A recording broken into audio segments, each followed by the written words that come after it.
Hello and welcome to another episode of Swapping Joysticks, your home of everything gaming and streaming. I'm your host, Biggest Bennis, and joining me, as always, is...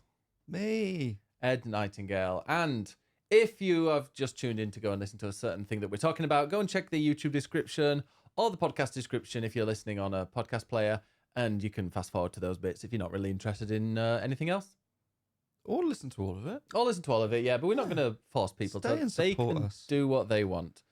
Exactly. But yeah, welcome. How's your week been, Ed? Because you've been doing a thing called work. Yes, which you haven't. Lucky for you. I say that it's only been 2 days. So we had a nice long weekend away. And we had a spa day on Tuesday. We did. We had a long weekend away to Yorkshire, see my family. Yorkshire. And Ed demanded that we go on a day trip to Sheffield for some reason. Right, I did not demand this. You wanted to go because we went to see, as you will have heard from last week's podcast, we went to see a show called Standing at the Sky's Edge, which is set in Sheffield. And so we decided jointly, let's go to Sheffield so we can actually, put a place to the music. Yeah, and we went and saw like all the various things. Like the show is like the backdrop of the show is this graffiti that says "I love you, will you marry me?" in bad grammar, and the whole like the show or the place the show itself takes place in a tower block, a Sheffield tower block. So we went and visited that tower block. Yeah, what did you which think? overlooks the city, and it's very gentrified now. But yeah, it was quite pleasant. What do you think of It seemed Sheffield? like quite nice flats. Because we not only did that, we went to the National Video Game Museum in Sheffield. We did, which was the highlight of the day, especially as this is a video game podcast. I will say it's slightly depressing to see your childhood in a museum. Yeah. Because I'm literally that. walking around like, oh, I've got that game. Oh, I've got that game. Oh. No, Yeah, I posted it and Ready Set Ben, hey Ready Set Ben, replied with, I own these. Why are they in a museum? Yeah, literally. Like a whole thing of Sonic games. I'm like, oh, I have all of these. Yeah. Your bedroom is like a museum. Not really. Well, we have the Calyx here, not that people can No, but see your it. bedroom, you're under the bed. Don't tell people where I keep things. Oh yeah, that's where he keeps all his really, really well sought after. Not really. I don't have much. But it's quite a fun museum though. We were there for an hour because we arrived an hour before it closed, and so they gave us half price entry. And actually, an hour was plenty long enough, so I'm quite happy that we got half price. And it was so northern that it was like, so it closed. It was an hour before it closed, but not closed for the end of the day. Closed for lunch. Yeah. It's like, sorry, we're all going for lunch soon, so we're going to close up the whole museum, which I thought was quite funny. In some ways, it's basically just an arcade. Like, it's got various consoles out from throughout the ages with lots of different games. There's arcade machines, there's consoles, there's PCs. But there's also, there's quite a strong gaming tradition in Sheffield of quite a few developers up there. Yeah. There's a nice little section for gang beasts. There's like Yorkshire, definitely. Yorkshire. So Team 17, based in Wakefield. And quite a few like games made in Sheffield that they have there, which is quite nice. And I think they had games that were made by the local universities because I think they have a game development course.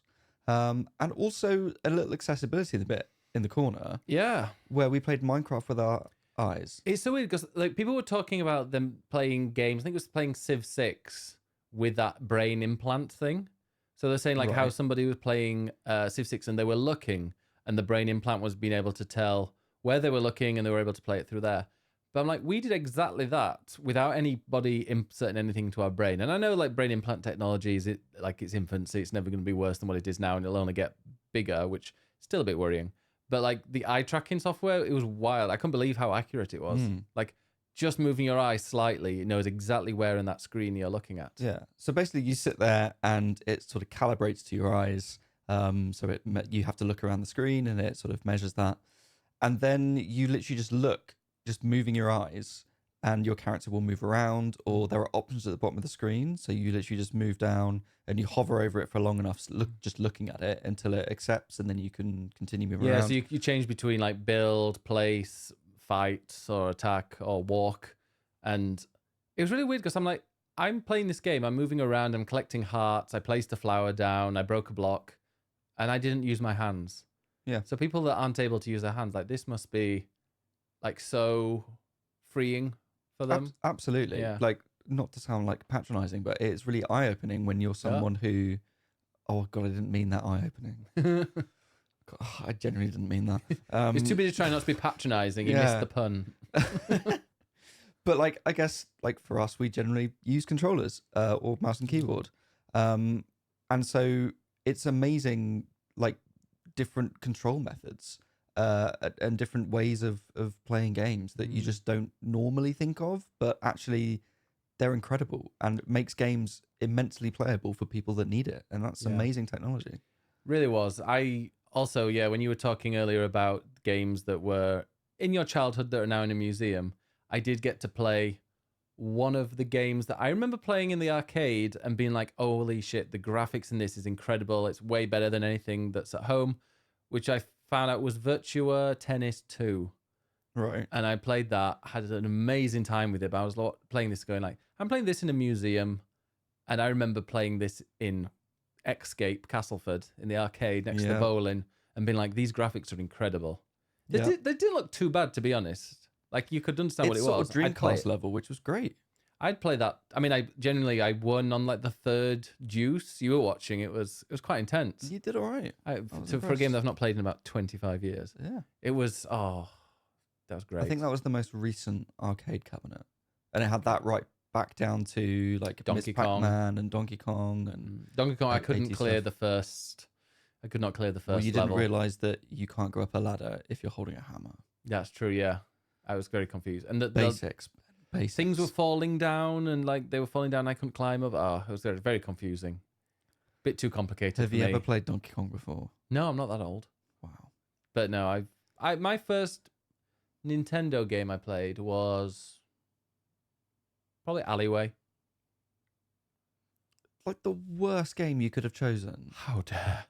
Alleyway is fantastic. Alleyway's boring as hell. Alleyway is the equivalent of like Balatro because you're just like, oh, just one run, just see how far I can get. Yeah, and it's just really like seeing the numbers go up and clearing the tiles. It's like, you watch those power cleaning on your rug videos. It's like one of those because you're clearing the screen from these blocks. And also you're playing as Mario. Don't out me as a rug cleaner video watcher. You are a rug cleaner, which is a euphemism. He loves watching rugs getting cleansed, if you know what I mean. Oh, get all that juice out. Love a bit of carpet juice. Anyway, yeah, just think people that like UK people and people that live in colder countries that have carpets. It's pretty disgusting. You wouldn't run your tongue along it, would you? No, you get it cleaned. You would not put your face into your carpet unless you're having a good time. Oh, God. But speaking of games speaking of games that we were playing in there, we played the world's longest game of Rock Band or whatever it was. We did Freebird, which I think, did you select that? No, I just clicked replay. So there was whatever the person before was playing. But that song it was really long. It's like 12 minutes or so. Yeah, and I was playing on the guitar and one of the buttons wasn't working, which was really irritating.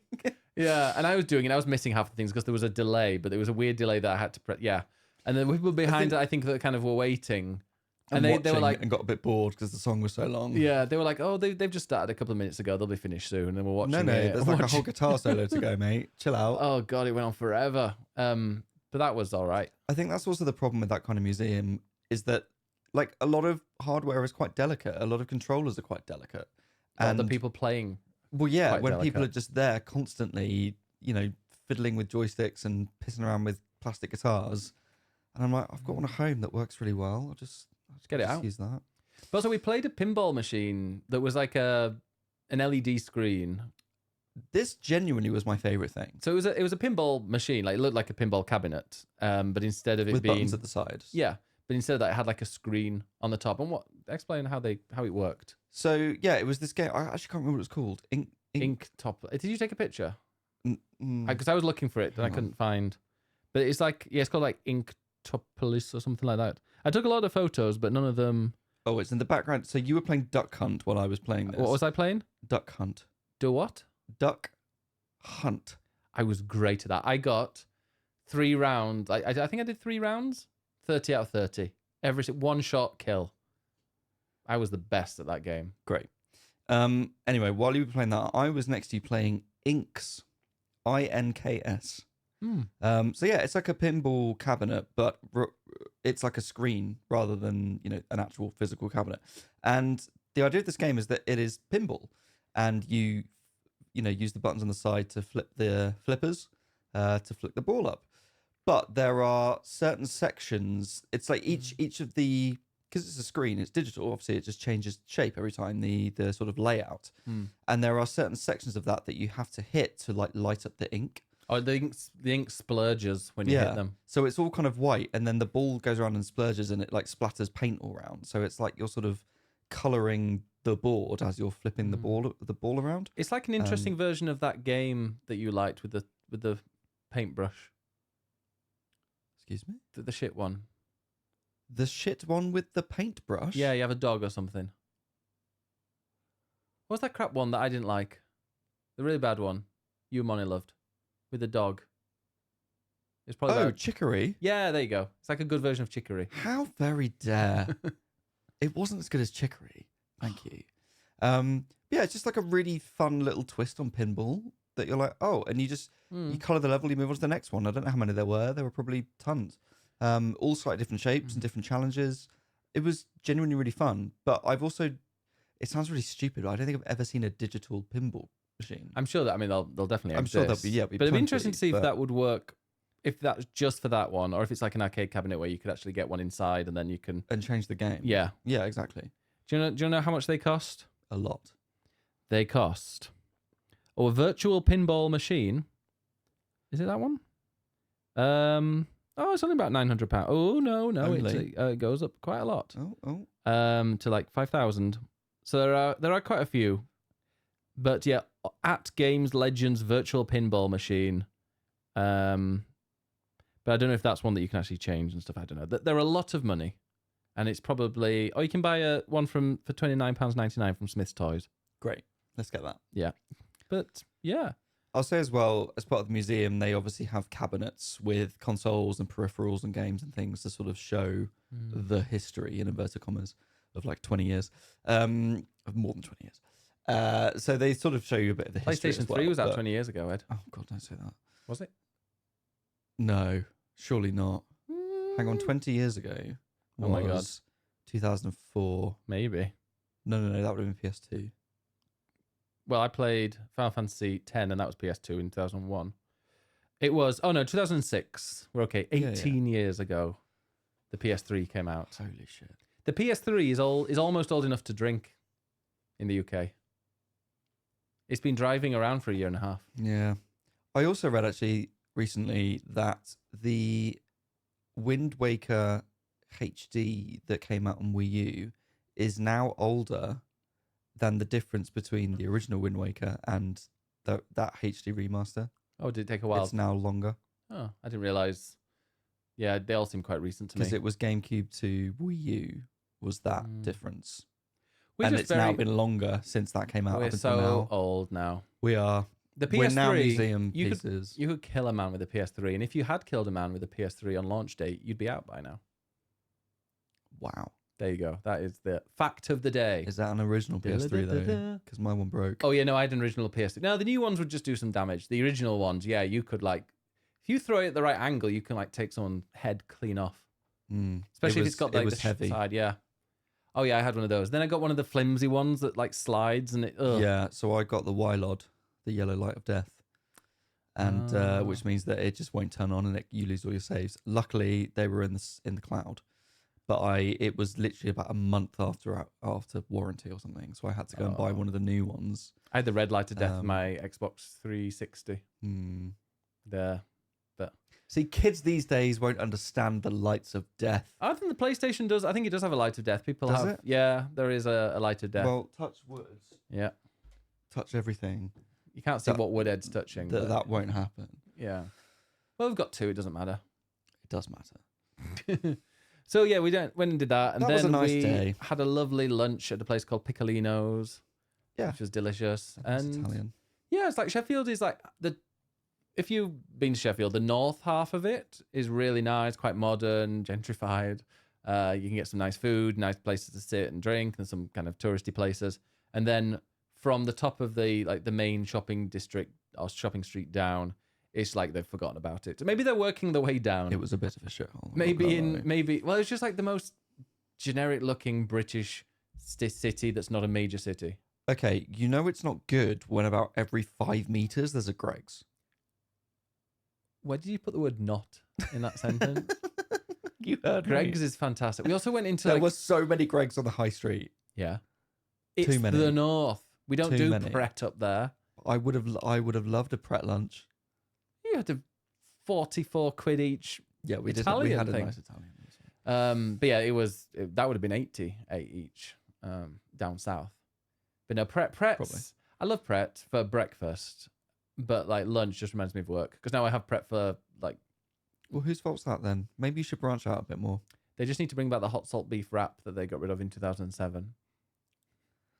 Who remembers this shit? Me, because I was fuming. Wow. I was so angry. Wow. But yeah, no, that was Sheffield, and then yeah, we went to we went We to had a a spa day. Yeah, the Intercontinental or whatever it's called, the O2 Intercontinental. Mm-hmm. Thanks to our friend Moni who got me a birthday present, and yes, my birthday is in June, but I just finally got around to redeeming it, because it was a weekday we had to go. So this week I managed because it was the end of March, the end of the financial year. I needed to I could only carry over 5 days, and I had 11, so I just took the last 6 off. And then Which is why you've been streaming this week. So why I've been streaming, and I've been playing lots of Dragon's Dogma 2. But so we went and finally got that one because you went and took a couple of days off or a day off. Yeah. And yeah. So we chilled out in the spa, the sauna, and had a massage and an afternoon tea. Mm-hmm. Very pleasant. Lovely. So yeah, anyway, to get back to my week, I have then had 2 days of work. And now it's Easter and we get another long weekend. Swiggles, yeah, now, but although tomorrow I'm going to, today, if you're listening to this on the release day, I'm going to Insomnia, which is in Birmingham. And I'm going to be going and just networking and chatting to people and letting people know the words of the Lord. Gosh. Yes, and telling them all about what we're going to be doing there. So I'll be wandering around. If you're a streamer and you've seen me, I've probably already spoken to you about it. Well, yeah, it's a bit late now. Yeah. Need to take my business cards. Need to remember those. Yeah, don't forget them. Well, I was going to take a load of badges, but I forgot to bring them from work. Oh. Well, that was silly, wasn't it? We'll just save them for later. Just give people I Love BB badges instead. I do have a lot of I Love BB badges. There you go. Get rid of them. No, I'm not. That sounds like an order. Anymore. Get rid of them. All right. But we have been playing some games, haven't we? Well, you've been streaming this week. And what have you been streaming then? I've been streaming Dragon's Dog Breath 2, and it is... Well, we were kind of hyping each other up, I think, last time, because you were not a massive fan when you first started it. Well, yeah, so last week we chatted a bit about it. I'd played a few hours of just the beginning, most of which was Character Creator. And I've been playing it on PlayStation PS5, where the frame rate is not good, and it doesn't generally run very well. And there's just a general sort of janky awkwardness to the whole thing. And I could see that it was still enjoyable, but I need to put more time into it, which I haven't had a chance to yet. But you are now playing it on PC, which appears to run better.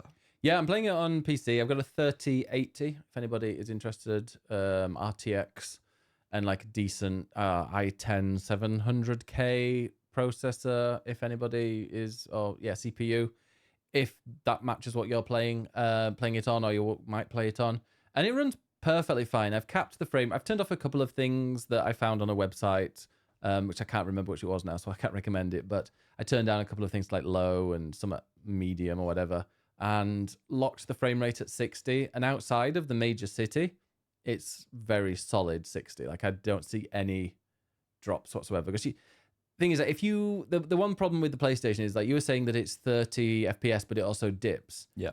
That is really noticeable. I'd much rather have, like, if this game, let's say, ran at 60, between 60 and 50. Like, if you said, okay, it's always between 50 and 60 FPS, I would be like, okay, I'm going to lock it at 45, let's say, because I want it to be stable. Because a stable frame rate is, we are both frame rate whores now, but I think a stable frame rate is more important than a high frame rate. Yeah, that makes sense. So if it's going up and down, you just try and But also keep it high. freezes at the bottom. Please, developers. Please. I mean, I was watching your screen. I was like, oh, this is what it's meant to look like. Yeah, it's not Because blurred. it's smooth and looks decent.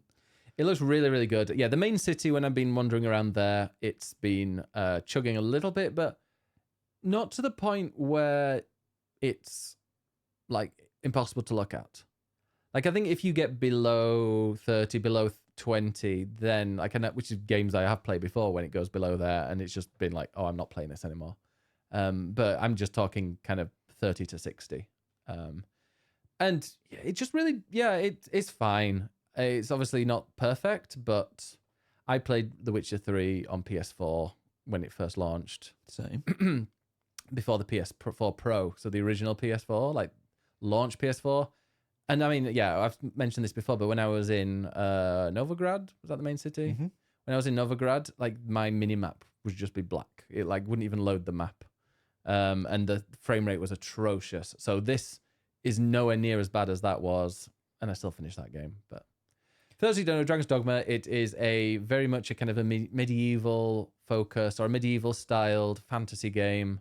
It's kind of lazy to compare it to lots of other games, but it's so easy to as well. Because the Skyrim, I'm definitely getting Skyrim vibes, Elden Ring, and The Witcher. It's those three. It's a big open world fantasy games. It's got dragons and it's got Dogma.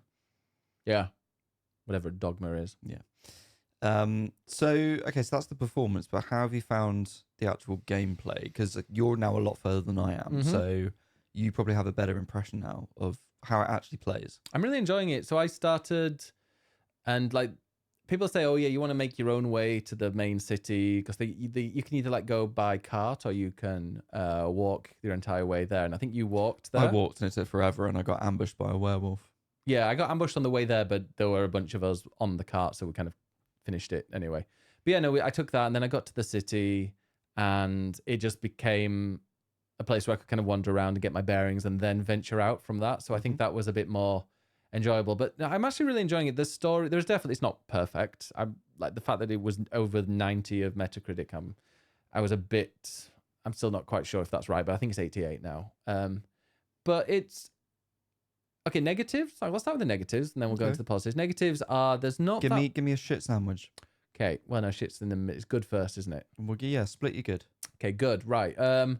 It is huge. Like it is a massive, massive map, and it feels like it keeps the same style the entire way. Like something, for example, like Breath of the Wild or Tis the Kingdom, each area is very distinct from each other. And all the areas that I've found so far with Dragon's Dogma 2, they feel quite realistic. You don't suddenly walk into a place and then it's snow. However, I might, who knows in the future. But I've explored quite a lot and it's just felt, I don't know, the world just feels a bit more believable, a bit more lived in. And I love that it's grounded in reality. Does that get samey though, rather than the sort of variation? Because that's what people like in a fantasy game, is the variation of like different regions. It does, but then you feel like I'm getting lost. I'm going places. I'm like, did I recognize this place? No, this is a new one.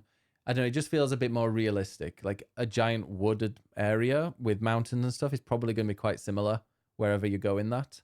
So I do like that. And like I said, I really like that it's grounded in reality and it just feels a bit believable. And it is kind of based on medieval styles. Obviously, there's magic and various other things, giant werewolves and dragons. But the world itself, like if you remove everything from it, like if you remove all the animals and humans from it, it feels like just a medieval, realistic place with various castles around. So I love that. The shit side, it is a bit repetitive maybe with the locations, but more than that is like the repetitiveness of the enemies.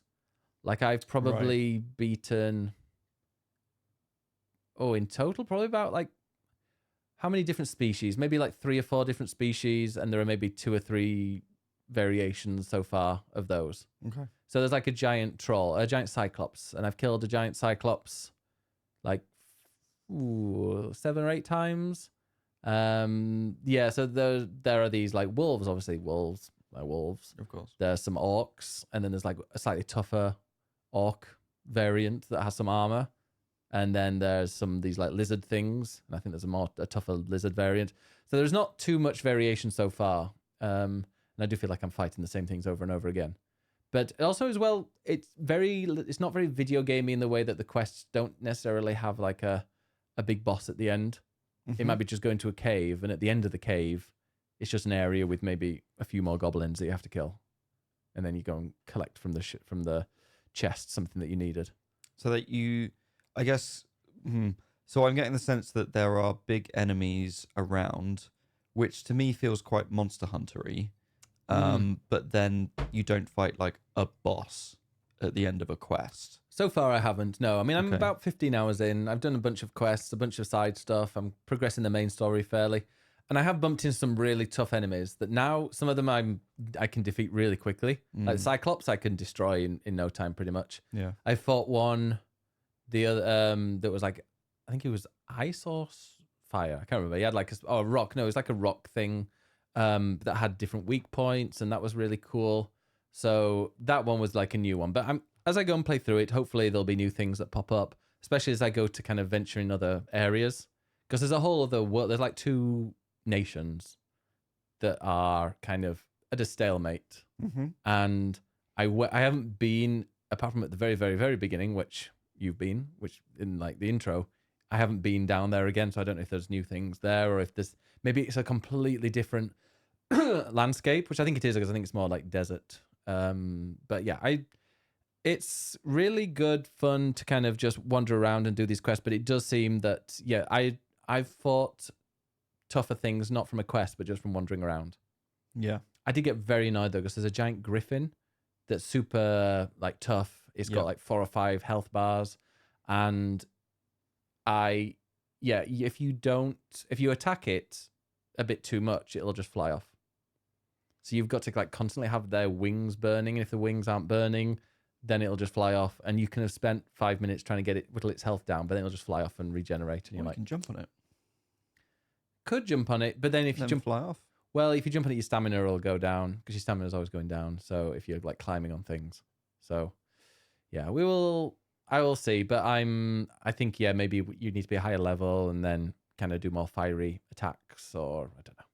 But I did fight a dragon, of course. So I bumped into a dragon when I was searching for something else, and yeah, that thing killed me in one single hit, and it had about 8 health bars. Oh dear. So I feel like that's definitely an end game thing. Yeah. Okay, so not enough enemy designs. And so far, variation. I'll report back. Maybe there'll be a bunch that pop up, but okay. I don't know. And what's on the other side of the shit sandwich? The good things. There are lots more good things actually. Like the combat, I love that. So I'm playing as a thief, which is really good fun, and it's kind of like Twin Blades from Monster Hunter. So I'm kind of running around. I'm doing my little Beyblade spinning attack that does so much damage. I'm igniting them with fire. I'm I've got a piece of string, whatever, a rope that kind of topples enemies that are slightly piece of string. Well, that's the first side. Then you upgrade it, and it's a piece of rope. Okay, sure. And I've got some other things that like do some like really strong attacks. So that's a really cool job to have. But like there's such variation. So I could have a warrior where it's all like sword and shield, or I could be a mage, which is kind of, I think it's more of the support healer. But then you unlock, I can't remember the other name for it, like a sorcerer, I think, or something, which is more of like a DPS magic. And then there are a bunch of different like jobs that unlock as you play the game. And some of them seem really good fun. There's like one that looks like a Jedi, which I haven't seen, but you've mentioned it's got like lightsabers or something. I can't remember what it's called now, and I'm sure someone will correct me. But you use like a sort of a long staff, I think, and you sort of spin it around and you get like force powers. So it's basically like being a Jedi. And that's what I want to be. Is it Mystic Knight? Possibly. I think it's called something like that. So I love playing it. Also, as opposed to Jedi Knight. So you level up your job up to level 9. As far as I'm aware, there's nothing after that. Maybe I don't know if there's anything extra. But so you level that up to like level 9, but your permanent level is always going up alongside your pawn, Pawn, which is the character you also create and is like your buddy. So you can actually give them a job that kind of complements yours. So I'm at like level 22 as my base character, and I think I'm at level 8 as my thief. So I'm not too far away from level 9. But I think it's like once you've mastered it, great, that's going to be good. You know, if you want to fight a boss, then you've unlocked all of the extra bonus things for that job and that class, so you're going to be pretty strong. But also, if you want to try something completely new, you'll start at level 1 from that, but you'll still have your main character at level 20 odd or whatever. So you've still a lot of health. Yeah, so you're not it's not like Final Fantasy 14 where you switch jobs and then you're back to level 1. You're keeping the strength and all of that you've got, but obviously you need to practice and you need to get better at that new job. So and I think presumably if you're a higher level, you can then kill like high level enemies to get more experience to level up the vocation quicker. Yes, no, that is totally true because my pawn called Twink answers to the name Edward. I was going to say get your pawn out. All right, tell us about your pawn. So my pawn is a little blonde Mohawkian wearing twink called Twink with the moniker Edward. And he was I don't know who that's based on. No, I don't know either. No. Younger blonde hair. He was or a mohawk. He was a twink. Sorry? And I'm not a twink. That beard does not cover up enough. Listen, the beard is here for a reason, okay? Anyway, tell us about Twink. Shows your chest hair, Red. No. Just the one. So I think you'll find us 3. So? Anyway, thought you had 3 down there, but you pissed out of one of them. Excuse me? It's an old joke. Is it? Yeah. What was I saying? Oh, my Twink. He was an archer, and he was a bit squishy and a bit shit. So when we got to the new city, he got to level 4 of the archer, and then I unlocked, I want to say sorcerer, I'm probably wrong, but it's the DPS one that you unlock after a little bit of time. And so I swapped that to the Twink, and he kind of leveled up really quickly because we were fighting higher level enemies. So yeah, he was like level 4 of that pretty quickly. So I think, once you're much higher, it's easier to level them. If anybody wanted a tip, if they wanted some advice, I would go and say like stick to 1 and kind of level it up to max. Because you also get some kind of bonus skills as well as you get near the end. Also, Thief is the best. Go and play as Thief. No, I want to be a sorcerer. Oh, yeah, you've nearly unlocked it though, haven't you? Well, I don't know. Anyway. I'll get there. So the combat's really good fun. Now the actual quests themselves, I'm actually finding them quite interesting, and I'm finding them easy to follow. It's not. So far it hasn't done the really annoying thing, except it's kind of done it once. But I find Final Fantasy 14 does it quite a lot. Is where you need to go and get something from somebody, and then you go to them, and then they go, "Oh, can you help me collect 17 of these things?" And then you go and do that, and then they're like, "Oh wait, to get this, I want you to do this for me," and you have to do this. Like such a long thing to kind of complete one mission. I haven't had that yet. I had it once where I had to go and find something and then the person, I've only had it like once, but it was a very short time. I did it in about 20 minutes. But yeah, so those quests, they're not frustrating. They're quite fun. They're varied, very, very varied. So one of them might be go and clear out some monsters, or it might be go and sneak into this place after dark. The other one is kind of, I can't remember what the other one was.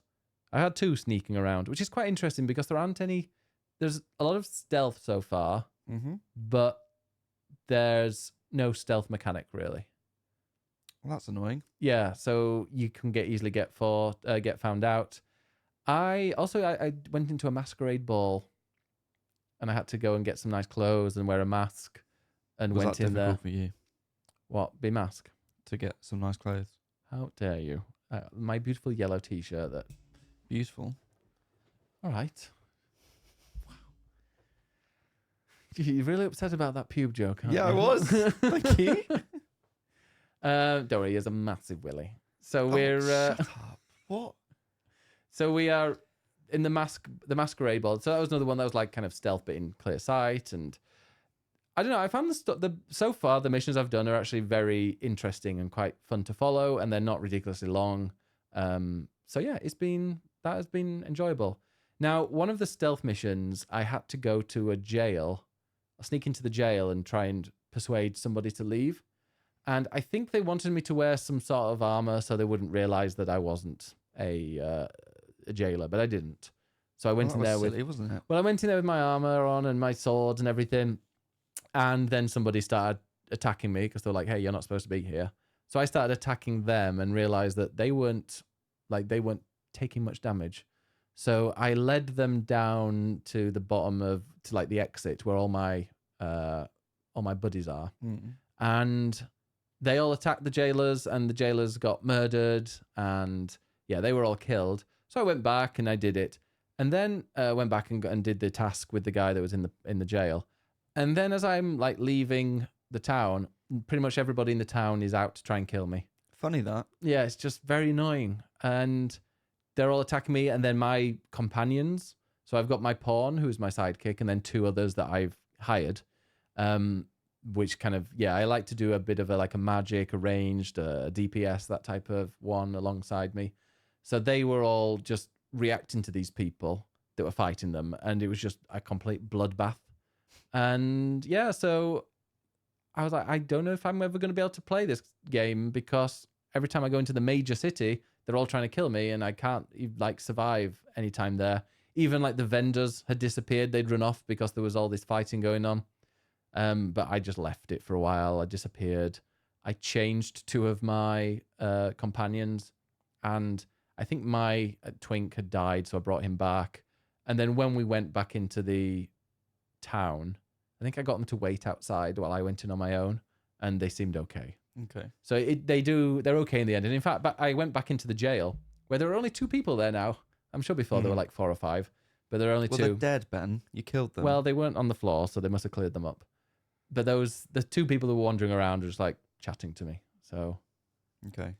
See, I think that's a good example of the sort of gameplay that some people seem to really love in this game, and some people don't. So it's the way that the world reacts to you, and isn't always nice to you. Can the world and the inhabitants, the NPCs, can screw you over in the middle of doing stuff. And I think like reviewers seem to have really liked that aspect of it, and the sort of emergent gameplay and systems and how that all interacts, and they seem to really like that. But from the reaction on social media, it seems that there are a lot of players that maybe don't like that sort of thing, because they want that hero fantasy that you get in most games. And it seems that that's splitting opinion a little bit. I'll definitely get the hero fantasy in it. And also I love that loads of random things can happen, and the game, I feel like the people who have made the game have been like, yeah, just let that thing happen. If something happens like this, then it does. So for example, I was leaving the masquerade ball, all very nice, and leaving, just walking down away from like because the city's split into kind of the regal area, the palaces where the rich nobility live, and then a bit further down where it's kind of the regular people. They're still living in the city, so they're not poor necessarily. Well, actually, there's like a lower part where they are. But as I was walking down, like in the evening, it was nice, it was relaxing. Then like 4 lizard people came up that had kind of come from the woods. For some reason they'd infiltrated the city, and they were coming up and just charging straight at me. So we had a bit of a fight there, which was just random. And then there was one point, this is when I was testing, like, why is everybody trying to kill me? As I was trying to kind of dodge other people dodge some of the inhabitants of the city, not just the army, not just the guards, but also the civilians, like women and children coming up fighting me, or at least women coming up and fighting me as well. As I was like trying to navigate that, there was a freaking cyclops that wandered in. Great. So there was a big giant cyclops in the center, like the big square of the city, just going around smashing and destroying people while he's attacking me. And then there's the villagers as well, the inhabitants trying to kill me as well. It was chaos. So everyone's trying to kill you? Everyone's trying to kill me, yeah. Oh. But it's just really, really good fun game. And yeah, the story, you said that like the story is bullshit, you have no idea what's going on. The missions, I find them quite interesting. Okay. And they're quite easy to follow. They're varied so far, but I'm like I said, 15 hours in. Maybe after 40 hours, I'm like, this is not varied whatsoever. There's some really cool characters you get to meet. I've unlocked the brothel. Of course you have. I spent 20,000 gold to have relations with a gentleman. Oh. And I just got a little bit so you can be gay. You can. I just got a little bit of a boost of health. And then... I bet you did. And yeah, I only had like 56,000 at that time. In fact, that was actually a lot. And so I spent 20,000 on that. Wasn't quite worth it, because you just see yourself in your boxers, and then it dims, and then you wake up and you're both in your boxers, and then he leaves. That's a shame. And... but that was 20,000 gold. And then as I was leaving, I was wandering around the like the residential area, and a person whose house I was sitting, she decided that she was going to go and live somewhere else, and I could buy a house from her for 20,000 gold. Oh. So I bought a house for the same amount that I spent on a rent boy.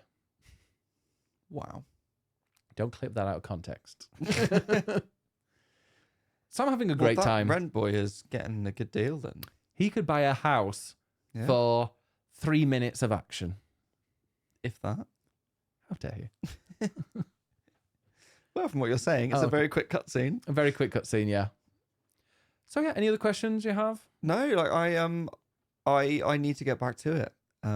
Just annoying that it's poor performance on console and also like I was trying to stream it to my Steam Deck, and it didn't seem to do very well with that streamed from the Steam Deck, because obviously, I think there's no chance of playing it well on a Steam Deck locally, but I was trying to stream it over Wi-Fi, and normally that's done really well. Like Destiny is fantastic for that, but yeah, no, definitely not streamed for there. So the annoying thing is I'm going to now have to like sit at my PC if I want to play the game. And you're going to stick with it? The thing is, it's hard for me to go and sit at the PC and play it a lot, because if I'm not streaming it, because I'm like, that's where I sit and do my work. It's where I sit and stream. Yep, it's not that's where how I feel about PC games as well. It's not where I relax. So we will see. We'll see. If they somehow fix it on PS5 or whatever and it goes to 60 FPS, I'll switch to there very quickly. But I don't know. The performance seems a bit disappointing. That's a shame. On anything other than like a top-end PC. Yeah. So what about you? What have you been playing, Ed? So, because we were away for the weekend, I've not really been able to play much PlayStation. So I took the Switch with me and was like, well, what can I play? And I started Final Fantasy V. I mean, funny that, one of us playing a Final Fantasy game, because that's all we ever bloody play. Mm-hmm. Who was it that complained again? It was Tim. Hi, Tim. So, yes, I started Final Fantasy V, which is basically the only single-player Final Fantasy game that I am yet to play. And now I've played it. Well, not all of it. It's part of the Pixel remasters, so it's got all the boosts, which I've used a couple of them a little bit. Not to get OP, because you can use one to give you like 4 times experience, and I'm not doing that. I would. Well, I know you would. I'm not doing that. I have boosted the ability points you get, and that is how you level up your jobs. So a bit like Dragon's Dogma. You have your jobs that level up separately to your character. And I just want to see all the jobs and what the abilities are. So I'm doing that a bit quicker. And then I also had Gil higher because I wanted to make sure I didn't run out of money. And it turns out that there is a move that a samurai can do that where they throw Gil. And if you've got tons of Gil, it does way more damage, and it's really OP. So I'm kind of cheating a little bit, using that a lot. It's not cheating. Are you saying that people that use those assists are not real gamers and they're not playing it properly? Well, I did that for Final Fantasy 1 and 2, so you know I'm Shameful. also in that camp of playing the game with the boosts. But yeah, with boosts that are in the game. Yes. So well, not originally. So, my plan for this was to just do it as as the vanilla version of it. But I decided no, I'll use some boosts. It's an interesting game. It's generally considered not great. And that is because story-wise, it is just not up there with the others. The characters, the story, it is not. It's not at the level of even 4 or 6 either side of it. It's a dip from 4, and 6 was a huge leap upwards. The story feels a bit like the first couple, where it's very, very simple. It's a world of dragons. Funny that, like Dragon's Dogma again. Crystals? And crystals. Yeah, it's dragons and crystals. It's very basic. There's not a huge amount of characterization, and like it feels very simplistic on a story level. So, it doesn't have the depth and characterization and things that the other games have had. Where it really excels is in gameplay. So I don't think it originated the job system, but a lot of the job system as we know it came from 5. So you essentially have 4 characters, and you get them very early on, and they are your 4 characters for the game. But all of them are sort of a blank slate apart from their name. Okay. And so they can be any job that you want them to be. And you start off with The story is literally you have to go and see the 4 crystals, which are obviously elements and boom, boom, boom. Like it's just really basic fantasy. But each one you go to, you get more jobs from that crystal to expand your repertoire. And like I say, they level up separately to your characters, but as they level up, you get more abilities, and you can then assign those as your secondary ability because you've sort of learned them. But you get that no matter what job you choose, you can mix and match. So it might be that you choose to be a white mage, and so you then learn the white mage spells or white magic spells. You learn to use those as your ability, and then you switch over to be a dragoon. But then you have white magic as your secondary ability. So you're basically a dragoon that can heal. Is that a little bit like the Final Fantasy VII like Rebirth, when you've kind of mastered a skill of a weapon, you can use that, but you can switch it out? Kind of, yeah. Kind of. Say yes. Sure. That's a bit more like 9. Oh, I haven't played that. Well, I haven't finished it. So yeah, it means that you can basically mix and match all your different jobs. So, you know, I've got a white mage who's also a monk. So basically he's got loads of health and really powerful and punches with his fists, but then he's also a really good like healer. Or you've got a dragoon and a time mage, or a samurai and a thief, or whatever. Like you can really mix and match your team. So there's a lot of experimentation in it, and I think that's what people really like in this game. And there are lots of ways of being OP. And that for me, like I really like an experimental Final Fantasy game, and they're all quite experimental in their own ways. But for me, I think 5 is in line with like 2 and 8 in that they are systems that are easy to exploit and break. If you like that sort of breaking systems kind of thing. So in that sense, gameplay wise, it's great. Yeah, it's just a very, very basic story. And the script is wild. Like, just hang on. Maybe I'll read a couple. I took a couple of screenshots. Like the story or just the text? Oh, I didn't save it. Well. Oh no, I saved. Speaking one. of script, oh, here you go. Let her go, you addle-pated, foul-complexioned scofflaw. Wow. Was one bit of script that I saw. There's also a character, and this is a vague spoiler, but it happens very early on, who everyone refers to as a man, and then it turns out that she's actually a woman, sort of in disguise. But everyone was like, "Oh, I thought she looked like a woman," and it's. Why do they have northern accents? In my head, they do. Wow. I was playing it up north, so it's just there's a bit of like gender stuff in it, I guess, which is a bit dated. So it's showing its age, let's say. But yeah, I think I'm maybe halfway through or over halfway through. I'm quite enjoying it. I got annoyed at a boss that I died at, and then I stopped playing when I came back. But I will pick it up. I'd like to finish it. Yeah. Just to say that I've ticked it off. And then I've played all of the mainline games apart from 11. You have to play that? I will have to play that. Well, that I need sounds to good. catch up with 14 as well. So yes. Very good. So that's been me. But I'm playing some more Persona. I want to tick that off and then get back into Dragon's Dogma, catch up with you. Yeah. And also play some Endwalker. That is also on my list. I think I need to do some of that as well. Like, yeah, I don't know what I'm going to be playing next. Like, Dragon's Dogma obviously is great, but that's on the PC. So part of me wants to start a Final Fantasy 16 hard mode playthrough at some point so I can get ready and then play the DLC. Yes, I'm excited about the DLC. That actually, I didn't have that in the news, but yes, that is coming out in soon. I can't remember. Soon, yeah. In soon. Also, just while we're on the topic, the 16 quest line in 14 is next week. Oh, well, that's okay. That'll be when I play it. Yeah, so I need to jump back in. I want that Torgal mount and also the little mini baby Torgal minion I must have. So the mounts, can you earn them in game or do you have to buy them? I actually don't know. Okay, I bet you can. I think they have said, and I now can't remember, but it's in a blog post somewhere. Yeah. So that's happening. And they have also announced, I'm just doing the news now because I forgot to include this. We have a release date for Dawn Trail.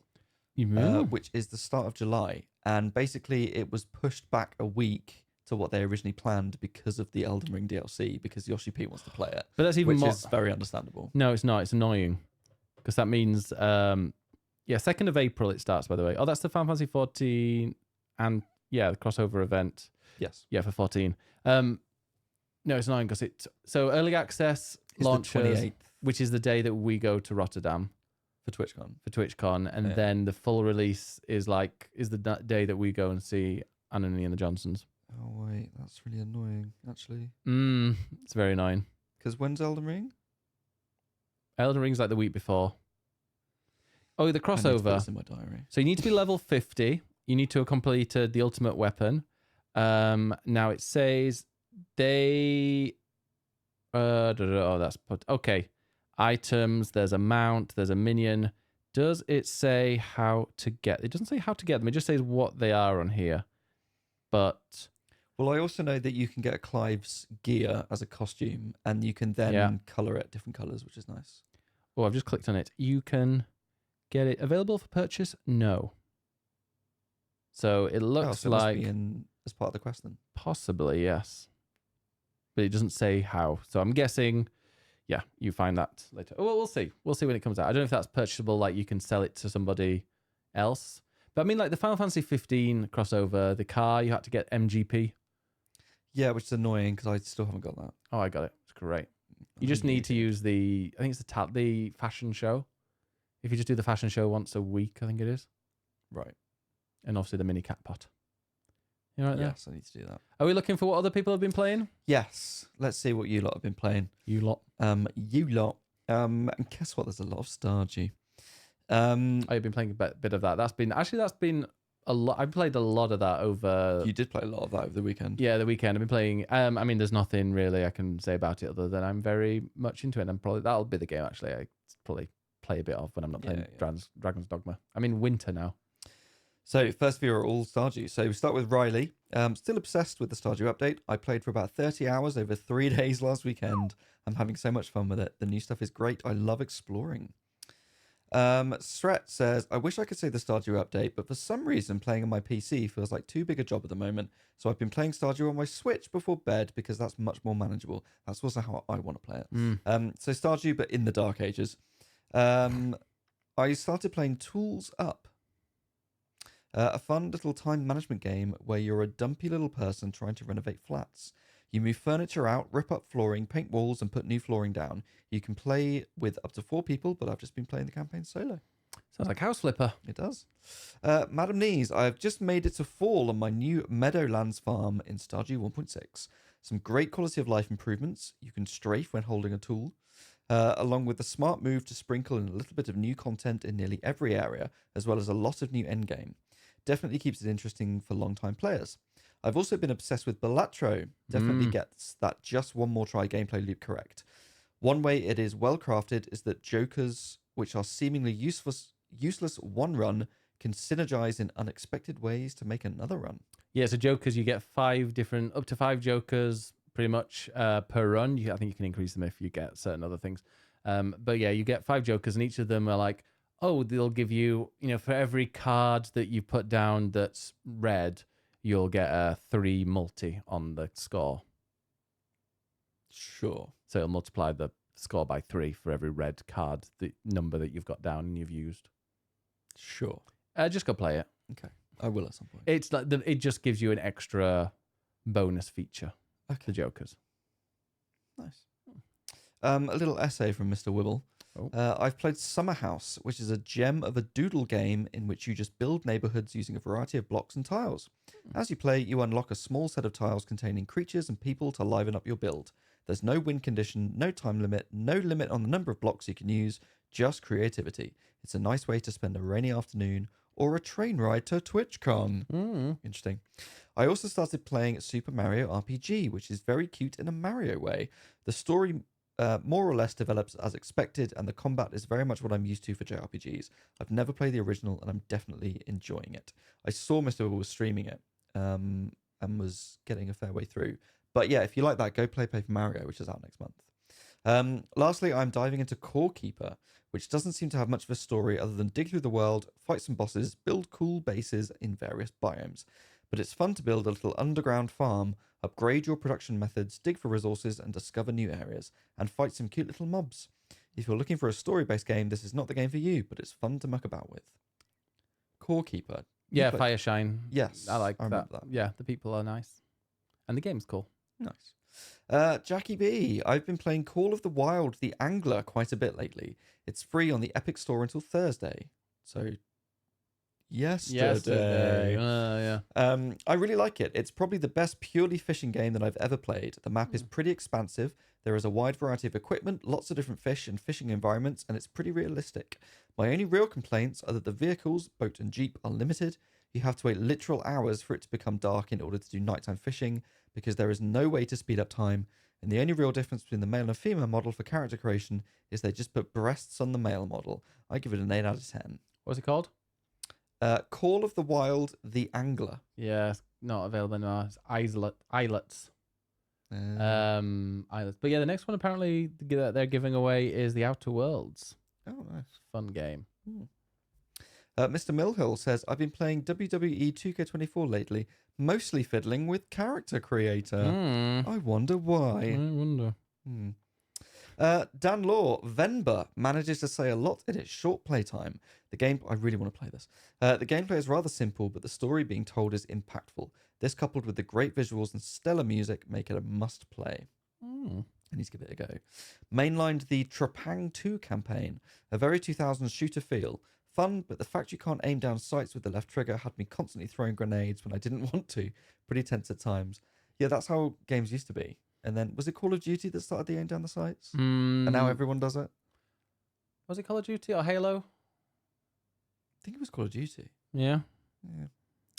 And then also gradually making my way through Final Fantasy VII Rebirth and trying to do everything I can as I go. Currently near the end of Chapter 9. Some cool new mechanics and mini games introduced, but I find some of the mini games more frustrating than the boss fights. I would agree with that. Graphics are stunning, and I have so many questions that I look forward to being answered. Indeed. Oh, I mean, the first aim down sights. Yeah, there are different ones. People are saying, "Oh, it's different." It could be GoldenEye, because that's got a type of it, and then there's iron sights. So, which was I don't know. Is it like? Do you mean like the press L3? It's like every shooter now is like aim. Is like aim L2 to aim and R2 to shoot. Yeah, first game with. I'm sure that was Call of Duty. Was it Modern Warfare 3? Aim down sights is a mechanic. Modern Warfare 3. I don't know. Anyway, yeah, I think it was that. Lastly, Clasco. I started Final Fantasy 16 a couple of weeks ago, and I'm really enjoying it. I'm still quite early on, but I can't wait to see how it plays out. You're going to have a lovely time. And make sure you play the DLC soon when that comes out. I'm very excited about that. Apparently people say it's like, no idea. Great. Someone's coming up with Doom, and I'm like, no, that's not what they mean. That's not what you mean at all. Resident Evil 4? Nah. No. Not quite in the same way. But the internet doesn't know anything. Of course it doesn't. Of course it doesn't. Right, well, let's finish up with some news, shall we? Yeah, we went to see Kong. Yes, we didn't mention this at the beginning, but we went to see Kong versus Godzilla, or Kong X. Was it Godzilla X King Kong or something? Or Kong X? I could not tell you what it was called. The new Empire. Give me a 1-sentence review. It was a film. It existed.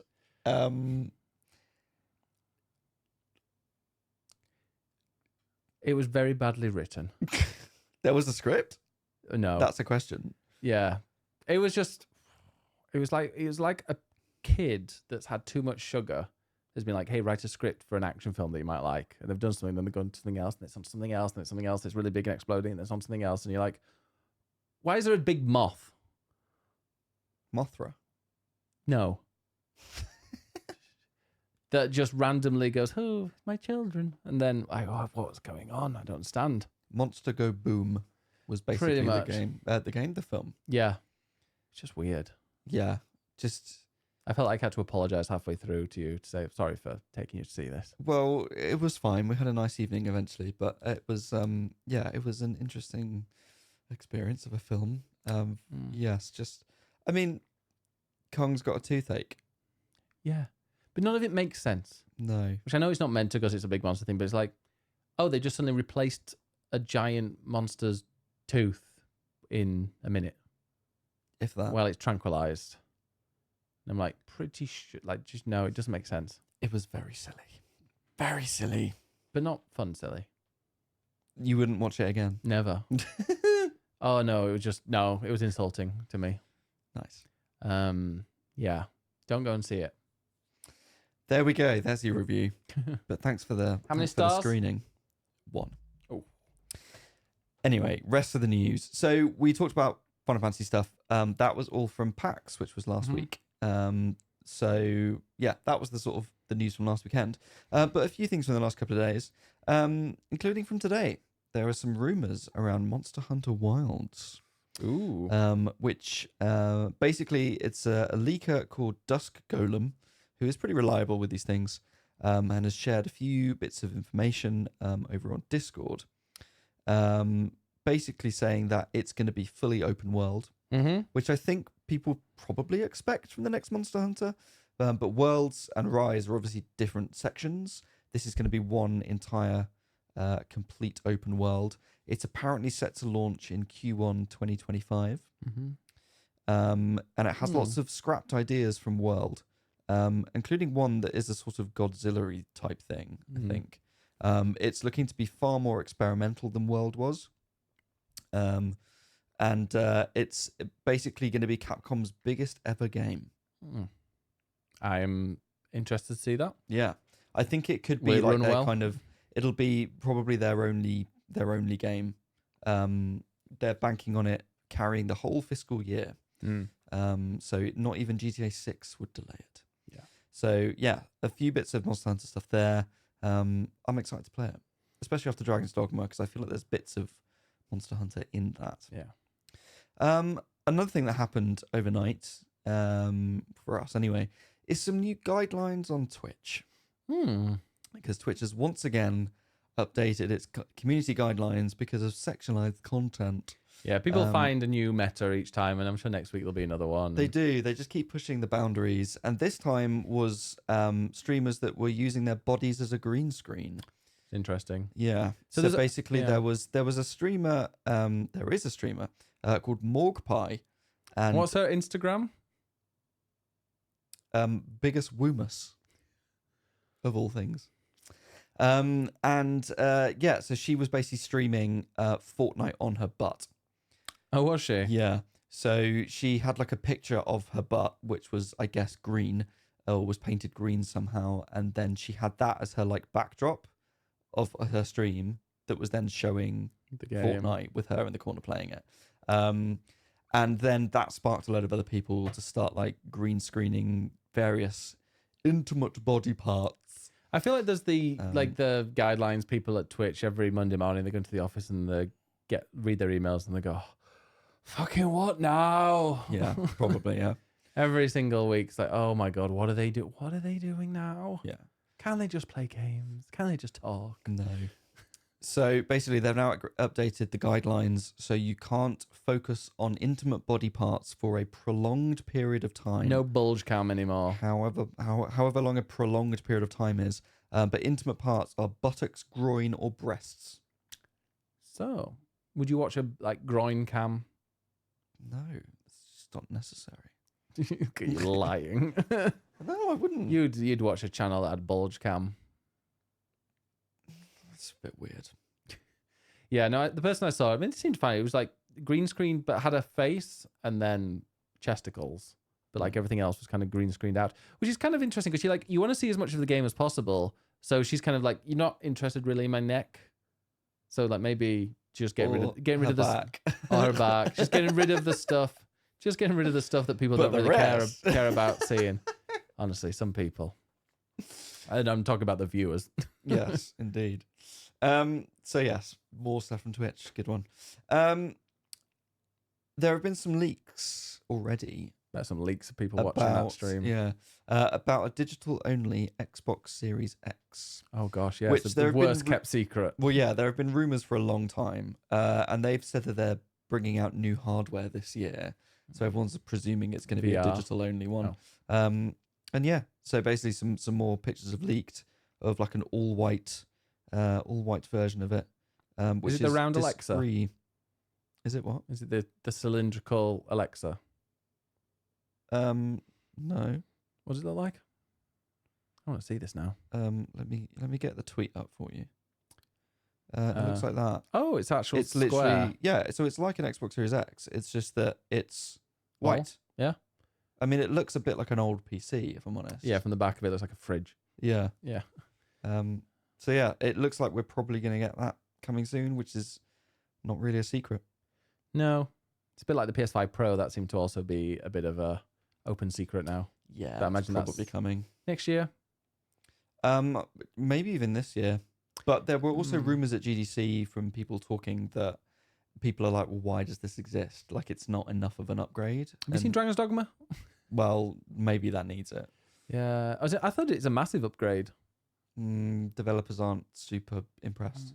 Okay, be interesting. Maybe Monster Hunter World would be a good game to, because was it the PS4 Pro that Monster Hunter World was that released when the PS4 Pro was out? Probably. And then I mean, I just played it on a usual one, but yeah. Okay.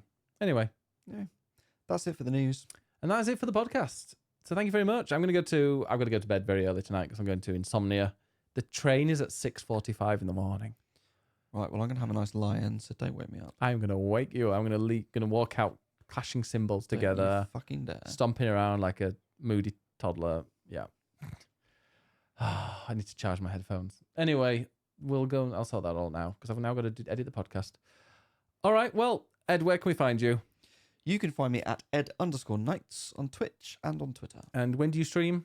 Monday nights. Monday nights at whenever you're ready. Whenever I feel like it, which is usually from about 5:30 onwards. Excellent. And I will be, I'm Biggest Bennett. You can find me at Biggest Bennett. Just go to biggestbennett.com. It has all the links at the top. I'll just type in Biggest Bennett to whatever and you'll probably find me. I stream, Fridays, Sundays, and Tuesdays.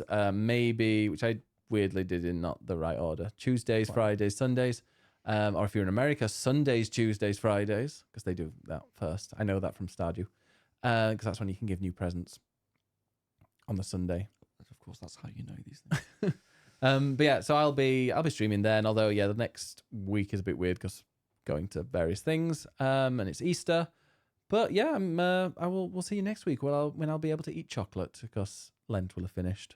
And I'm a very religious person. Of course you are. No, I just gave myself a cruel thing to do and not eat chocolate. Do you feel better for it? No. Great. Just feel more miserable. I want to go eat some now, especially when there's the cream eggs sitting on the staring at you, staring at me from our table in the living room. Anyway, go to swappingjoysticks.com if you want to go and click on and listen to or watch any previous episodes, and we'll see you same time next week. Bye bye. See you then.